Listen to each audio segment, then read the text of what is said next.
कर्नाटक, जहां पर रक्षा मंत्री राजनाथ सिंह संबोधन दे रहे हैं। सुनिए। अन्य सरकारों से कोई मुकाबला नहीं है।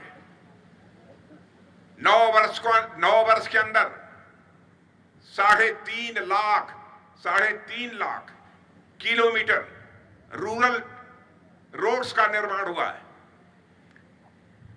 9.5 साल में 3.5 लाख। आज तक का यह रिकॉर्ड है।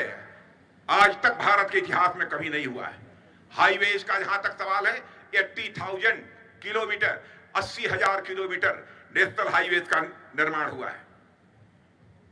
मुझे याद है, कांग्रेस का शासनकाल था। मैंने किसी से पूछा था कि भैया बताओ कि आपके यहां यह प्रतिवर्ष कितने किलोमीटर हाईवे बनती है। तो उन्होंने बताया था कि बामुश्किल 4-5 किलोमीटर यह प्रतिदिन हाईवे बनती है। तो मैंने पूछा, एक दिन में केवल 4-5 किलोमीटर?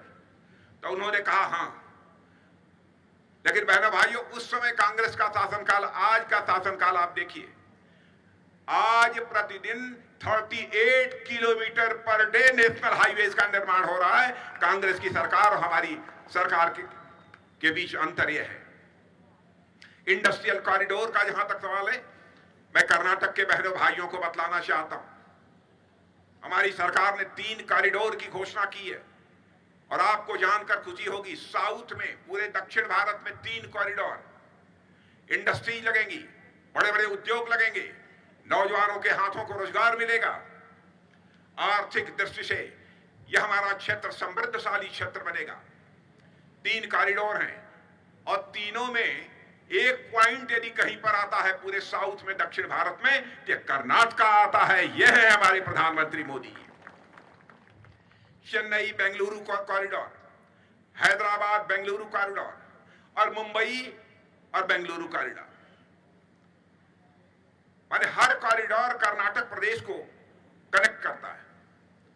अब ऐसा नहीं है जिस जिले को कनेक्ट करता है उसी जिले को इसका लाभ मिलेगा, बल्कि मेरे बहनों भाइयों, अड़ोस पड़ोस के आसपास के जिलों को भी, पूरे प्रदेश के जिलों को उसका लाभ मिलेगा।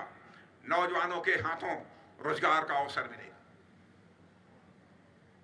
गांव, गरीब और किसानों की खुशहाली के लिए सरकार ने क्या क्या कदम उठाए हैं, मैं उस विस्तार में नहीं जाना चाहता, क्योंकि हमारे इरन्ना कडाडी जी ने बहुत ही विस्तार में जाकर उसमें चर्चा कर दी है। उसकी बहुत मैं चर्चा नहीं करूंगा। लेकिन एक बात मैं कहना चाहता हूं, कोविड के संकट से आप सब भी जूझे होंगे। कोरोना का संकट था कि नहीं? यहां कोरोना, कोविड समझ रहे हैं कि नहीं? कोरोना का संकट आपने देखा होगा कि दिल्ली, मुंबई, कलकत्ता, बेंगलुरु से बहुत सारे हमारे मजदूर भाई, काम करने वाले लोग अपने काम को छोड़कर अपने घरों पे भाग रहे थे, अपने गांव के लिए भाग रहे थे। उनके हाथों के लिए काम मिल पाना यह बहुत ही कठिन हो गया था। उन कठिन परिस्थितियों ने भी अपनी संवेदनशीलता का परिचय देने का काम यदि किसी ने किया तो हमारे भारत माता के लाल, हमारे प्रधानमंत्री नरेंद्र भाई मोदी ने किया था मेरे बहन। और तब से उन सब सारे परिवारों को जो मुफ्त राशन देने का फैसला किया, दुनिया में कहीं नहीं मिलेगा। आज भी हमारे भारत में 80 करोड़ से अधिक लोगों को मुफ्त राशन मिल रहा है मेरे बहनों भाई। 80 आज भी मिल रहा है, दुनिया में कहीं नहीं मिल रहा है। कोई ऐसा करने की हिम्मत नहीं कर सकता। कोविड में वैक्सीन आप लोगों को लगी है कि नहीं? वैक्सीन लगी है बहनों भाइयों। 2 वैक्सीन पूरी जनता को लग गई हो, पूरे भारतवासी को लग गई हो, यह केवल भारतवर्ष में देखने को आपको मिलेगा। दुनिया के किसी देश में मुफ्त में वैक्सीन, कोविड की वैक्सीन, दुनिया के अन्य किसी देश में इस तरीके से इतने लोगों को नहीं लगी है जितनी की भारत में लगी है। यह सब हमारी भारतीय जनता पार्टी की सरकार, हमारे प्रधानमंत्री का नेतृत्व, इसके कारण हो पाया है। Air connectivity, road connectivity, rail connectivity, अब तो इंटरनेट कनेक्टिविटी शुरू हो गई। अब आप 2G से निकलकर 5G के जमाने में आ गए हैं। और हमारे प्रधानमंत्री जी की यह देखिए योजना, उन्होंने कहा कि हम दुनिया से आगे निकलना चाहते हैं इंटरनेट कनेक्टिविटी के मामले में। तो उन्होंने कहा कि अब 2G, 3G, 4G का जमाना गया, 5G लॉन्च हो रहा था। उन्होंने कहा अब 6G की तैयारी करो, भारत अब 6G की तरफ आगे बढ़ना चाहिए। 5G रोल आउट हो रहा था और 6G के ब्लूप्रिंट की तैयारी हमारे प्रधानमंत्री ने शुरू कर दी।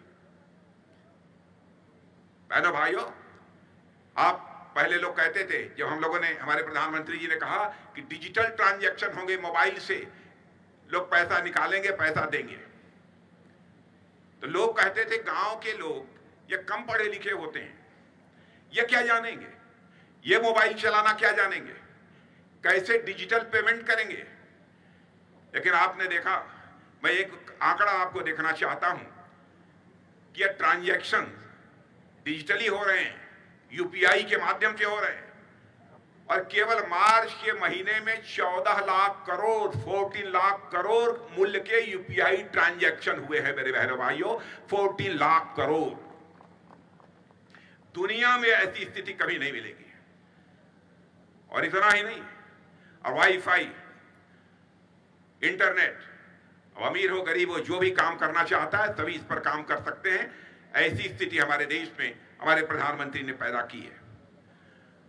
और मैं यह भी कहना चाहता हूं कि मेरे बहने भाइयों,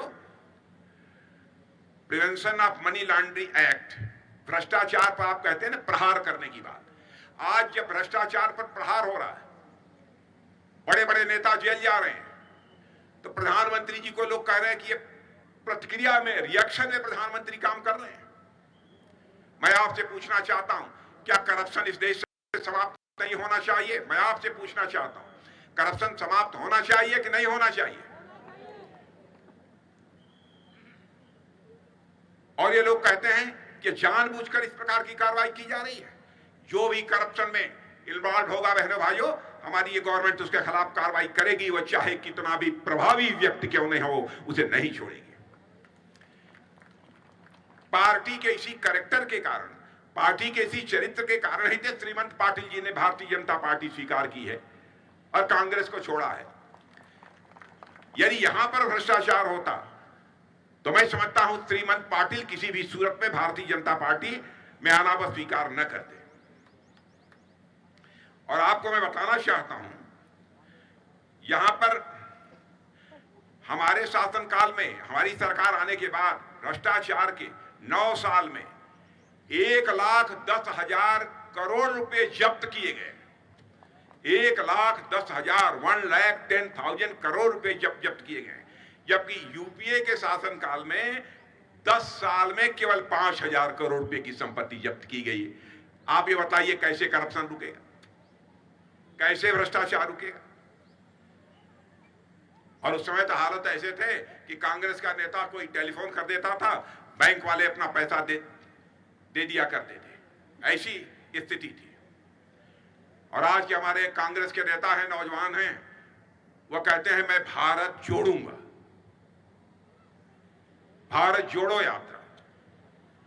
मैं आपसे पूछना चाहता हूं, क्या भारत टूट गया है? आप बताइए, भारत टूटा है? अरे भाई, एक बार टूटना था 1947 में, आप भी लोग थे, हम लोग नहीं थे। भारत जोड़ने के लिए निकले। अब इतना दौड़े, इतना सड़कों पर दौड़े, मिला क्या? हालत वही है जैसे ट्रेडमिल पर लगातार कोई चले